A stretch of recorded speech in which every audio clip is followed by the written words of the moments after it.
ایک ساتھی نے سوال کیا ہے کہ مفتی صاحب میں نے آج سحری کی، یعنی 3 رمضان المبارک کا یہ مسئلہ ہے، اور میرے سر میں درد تھا، طبیعت صحیح نہیں تھی، شدید سر میں ایک درد تھا، تو میں نے اس وقت روزے کی نیت نہیں کی، بلکہ میں پھر نماز پڑھ کے میں سو گیا۔ تو 9 بجے کے قریب میں اٹھا تو کچھ طبیعت بہتر تھی، تو میں نے اس وقت روزے کی نیت کی۔ تو اب یہ میرا روزہ صحیح ہوگا یا نہیں ہوگا؟ یہ شاہ زرین بھائی ہے پشاور سے۔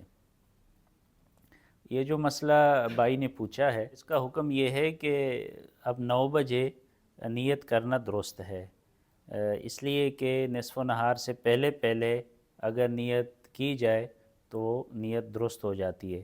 لہٰذا اگر آپ نے سحری کے وقت نیت نہیں کی تھی، آپ کی طبیعت صحیح نہیں تھی، اور 9 بجے تک آپ نے نیت کر لی، تو روزہ بالکل آپ کا درست ہو گیا ہے۔